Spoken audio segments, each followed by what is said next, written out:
Well, good morning. My name is Ryan Tira. I'm with the law firm at McNerney Page, Vanderlin Hall in Williamsport. Firm's been around since 1939 and has been doing labor and employment law the entire time. And it's one of my specialties, but I haven't been doing it that long. I'm coming up on my 14th year of doing it though, and I've seen a lot of changes over the years, and a lot of it has occurred in the area of overtime rules and regulations. Both the Bush administration and the Obama administrations have made significant changes. The Bush administration dealt with who would qualify to be considered exempt from overtime, and now you've seen in these newest regulations almost like an end run around that to change about the people who became eligible or became exempt from overtime. Now these newest rules are trying to bring back a lot of those into being non-exempt and subject to overtime. And then right now, what I've seen out there is that a lot of people have a misunderstanding of what these rules are. There's a lot of misinformation out there, unfortunately, that people are talking about they're completely rewriting all the rules. That's not true, as we'll see as I go through this today.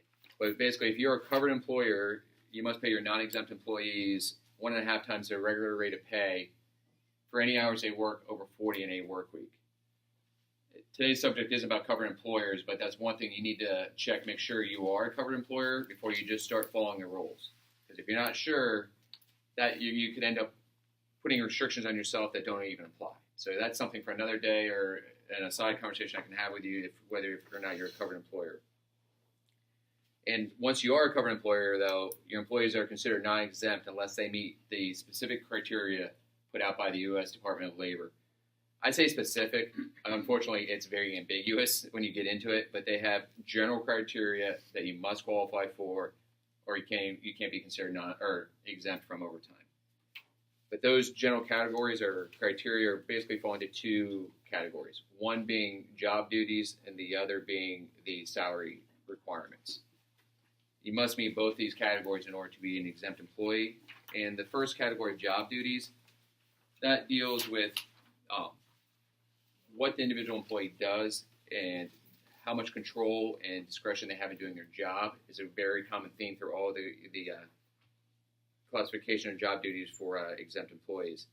As you'll see, I've noted the 3 most common that people are aware of are the categories of executive, administrative, and professional employees. These are your high-level management people who are supervising others or making the big business decisions. Professionals like attorneys, teachers, those are the people who will fall into these job duty categories almost automatically and qualify for that reason. But each, as I said, as there's different unique classifications, you're going to see a common theme that when you're looking whether an employee should be exempt from overtime is how much discretion and control does that person have. If all they're doing is administrative work that you tell them that you do X, Y, and Z every time something happens, they're just basically following procedure, they're not going to be exempt from overtime. So even if they do qualify for their job duties to be exempt, they also have to be paid a minimum amount of a salary to be exempt from overtime. Right now, that minimum salary is $445 per week. And the reality is that's not that high of a bar. And the last time that bar was changed was in 2004.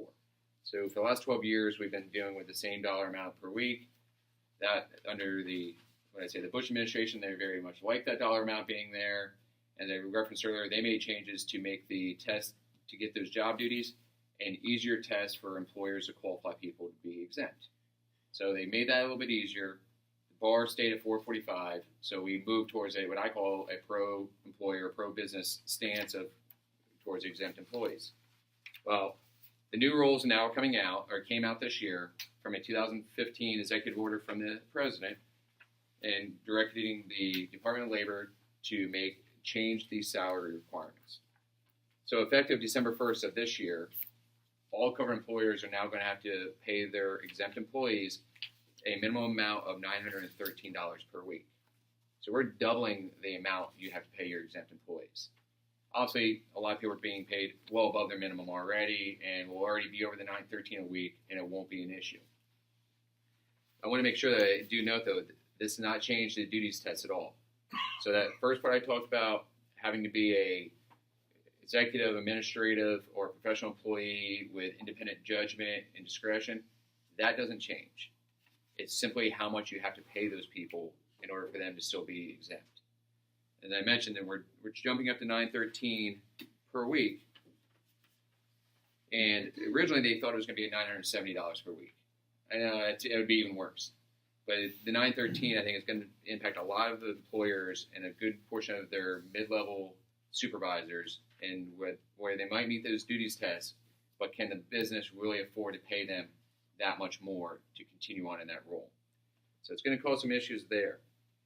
But a couple of little bit important things to know about this and how they set this a dollar amount, this $913. They didn't just pull out a number and say, well, we're going to use $913 for now. We'll come back in a few years. They set this based on what's called on the 40th percentile of the current salary or exempt employees. So they looked around and they went by regions of the country, and they picked the lowest wage earning or lowest salaried region of the country, which right now is the South region of the country. And they said of those in that area, who's at the 40th percentile, how much do those people make? And we're going to make that the new floor. So think about it, like you have this range of the 455 as being the beginning part and all the way up to the very top.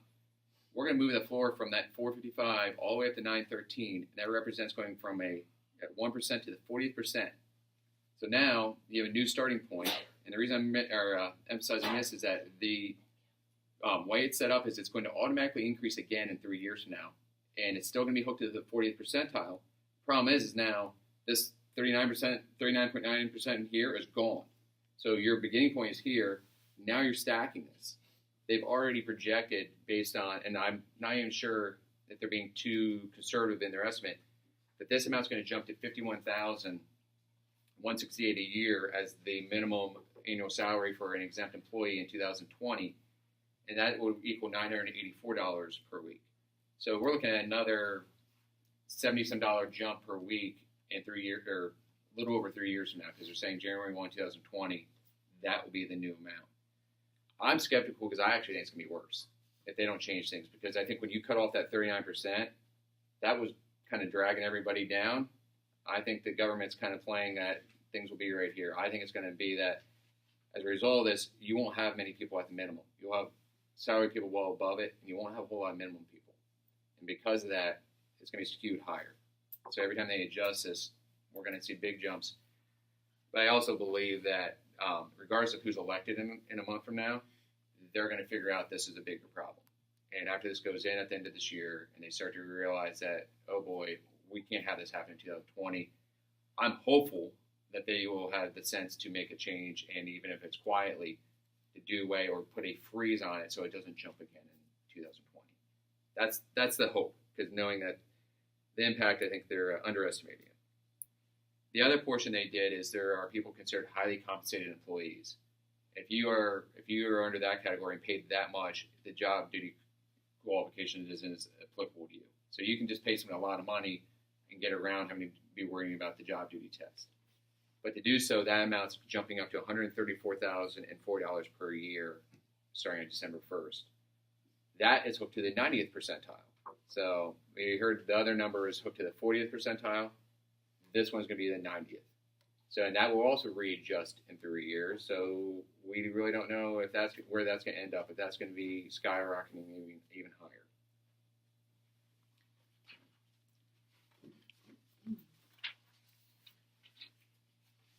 The impact or the rationale, I should say, of the federal government is there's this view that employers are taking advantage of these salaried exempt employees and making them work 60 hours for the very minimum of $455 a week.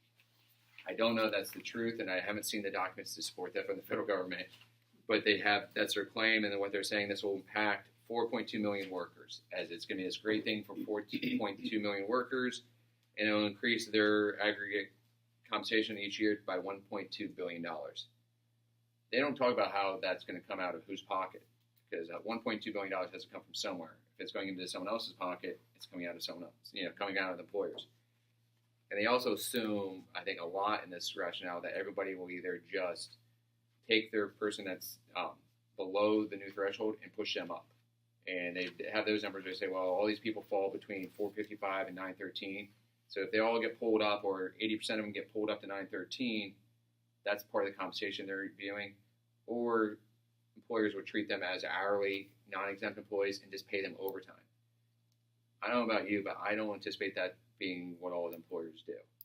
What will likely happen, and has been talked about a lot, is that if you have a mid-level supervisor who's getting paid somewhere in the $35,000 range, and you were going to have to jump them up to 47, or you hire two part-timers, and you hire two part-timers to do that one person's job. Not only are you not required to pay, you're not going to have to pay them this increased salary. You give them an hourly rate, you keep the hours in check, and you probably don't provide them with benefits. So now, is this really helping 4.2? It's going to impact the 4.2 million employees, they said, but is it helping them? Probably not. Does it hurt businesses and the ability to have consistent management? Yep. That's also going to be a side effect of this. So I really look at this, their idealism of we're going to give more money to workers really is going to happen. It's going to end up, some people are going to go backward, in my opinion. So that's the reason I put on here. There's a lot of skepticism about this, and that they have this ideology that everybody will just, there's more money to be given around. I don't know about you, but that's not the general talk I hear in the political landscape nationwide. Once again, if you listen to the two candidates that are running for president, neither of them paint a pretty picture as to there being lots and lots of money and a free-flowing economy and everything wonderful. So the next question becomes is, what should you as an employer start doing now? And you really need to develop a strategy as to how you're going to implement these rules. We're only about a month and a half away, and if you haven't started reviewing it now, by now you need to start. And what you need to do is, what I say is you sit down with your top-level management, you come up with your strategy, and you're going to need to designate somebody to make sure it gets implemented. So the last thing you want to do is have somebody come knocking next year, and you haven't done anything, and you've got all these pay practices out of order, and you're looking at paying a lot of overtime backwards. Because if you fail to do this, one of the potential penalties is going to be is that they're going to declare that you have improperly paid these people as exempt employees, and they should have gotten overtime, and they're going to be going back and look for time records, which you probably don't have for your salaried employees, and they're going to start asking your employees, so how many hours were you working? And amazingly, you're going to all of a sudden, these people are going to have kept notes of these 57 hours they worked one week and 63 the next week, and you're going to be really up against the wall because you're going to have nothing. You're going to have your hands like this with nothing in them, and these employees, especially if they're unhappy, are going to be coming forward with a bunch of handwritten notes saying, they didn't pay me this. And the reality is all it takes is that one unhappy employee to start calling the wage and hour, and you'll get somebody at your door investigating all your employees. So it's not a fun process, and I've seen it from both sides, from employers who are very rule compliant, and I've been there dealing with those who think the rules are not applicable to them. Both take time and money to resolve. So, but doing this, I have in here about a compliance strategy. You need to do a limited audit of your salaried employees. And I use the word limited because I've seen stuff put out there by other attorneys, by other HR people saying you need to do a complete audit of all your employees. You need to review their job duties, make sure they actually qualify. The rules haven't changed on the job duties. So if you've already done an evaluation, especially those who have paid for an outside company to come in and do the evaluation of job duties, don't spend your money twice. Don't question what they did because they gave you, especially an outside company, if they gave you a written opinion that these are exempt employees, that's your protection when the wage and hour comes looking. So if you spend time then rethinking that, you're wasting your time and money. You really just need to look about how much are they being paid. So you have to focus on the dollar amounts we talked about, determining which ones are impacted, and then coming up, what are you going to do with them? Are you going to just increase their salaries because it's not that much more? Or are you going to switch them to hourly and figure out, do I really need them 50 hours a week, and what's it going to cost me? So you need to kind of do your cost analysis as to how this is going to work. And then you need to be able to communicate it to them. Because one of the big issues is you can't just come December 1st, I decide Bob's going to be hourly now, and not tell Bob. And just his paycheck comes back and he looks at it and goes, what is this? Because that is going to cause you potentially problems with wage and hour, and your morale with your employees is going to go into the basement really quick. Anything needs to be told to them in advance of the change. You can't wait till after the fact and then try to explain it. Because if you're switching them to being an hourly, non-exempt employee, they need to know what they're making per hour. And they need to make that. And when I say rip the Band-Aid off, everybody's going to $10 an hour, that's what we're paying you. It potentially can also cause you unemployment problems. It's a side issue because if someone's making $35,000 and now they're making $10 an hour and you're not giving them overtime, they may leave your employment and go elsewhere and claim they had to, and in the interim file unemployment against you because of this massive change in job conditions. There's a lot of little issues that flow out of this, so you need to be careful when you develop your strategy how you're going to roll it out. So once you get that, also, if you're working through this, sit down and look at your policies. If your policies haven't been looked at in a while, make sure they're going to be compliant with the new rules, and also as how you apply overtime, which if you haven't been using overtime because everyone's salaried, and now you're going to, you need to look at about how your rules are set up and make sure they are applicable and they are right.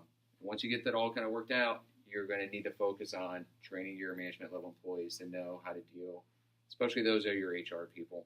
If you have an HR department, they should be well versed in this. They should understand. I hate to say it, but I've seen that time where people, even under the old dollar amount, wanted to offer people a salary exempt job at $400 a week, and nobody in HR knew that was wrong or not permitted. So they were already. So you got to make sure that your HR people know what the dollar requirements are.